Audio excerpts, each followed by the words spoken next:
Doctor Selina হায়াত ivy 5টি মোকদ্দমা গত 28 তারিখে মহামান্য উচ্চ আদালত জামিন মঞ্জুর করলে 26 তারিখে জামিন মঞ্জুর করলে 26 তারিখেই সিদ্দিরগঞ্জ থানার মামলা নম্বর 41/6/2025 মোকদ্দমায় ডাক্তার সেলিনা হায়াত আইভি সুনির্দিষ্টের আবেদন করেন। সুনির্দিষ্টের আজকে শুনানি হয়েছে বিজ্ঞ জুডিশিয়াল ম্যাজিস্ট্রেট সেলিনা আক্তারের আদালতে।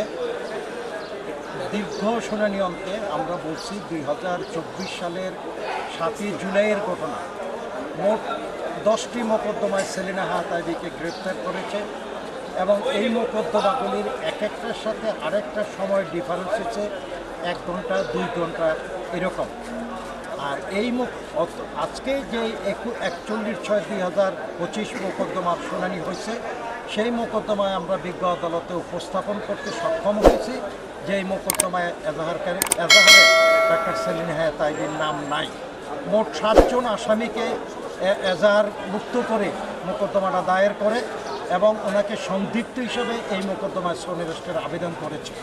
আমরা বলছি এই মোকদ্দমার সিডি নাই, ওয়েল ফাউন্ডিং কোনো কেস নাই।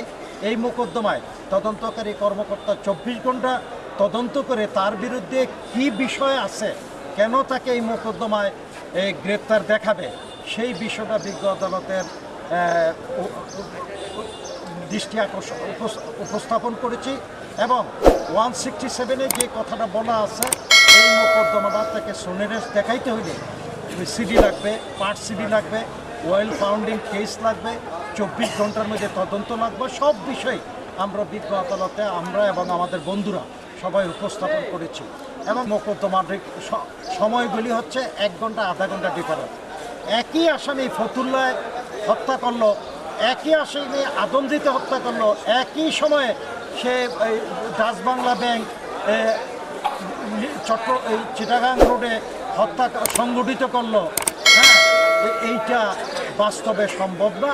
এটা মিথ্যার অপরাধ, সত্যকে অতিরঞ্জিত করে তাকে হাজতাবদ্ধ করার জন্য এই মোকদ্দমায় গ্রেপ্তার আদেশ দেখানো হয়েছে। এবং দিয়েছি 10টা মোকদ্দমার সমস্ত পেপার সাবমিট করেছি। বিজ্ঞ আদালত উভয় পক্ষের শুনানি অন্তে তাকে সুনির্দিষ্টের আবেদন মঞ্জুর করেন এবং আমরা এই মোকদ্দমা এখন পরবর্তী পর্যায়ে তাকে গ্রেপ্তার দেখাবে। গ্রেপ্তার দেখানোর পরে আইনানুগভাবে আমাদের পরবর্তী যে স্টেপগুলি সেই স্টেপগুলি নেব এবং আইনানুগভাবে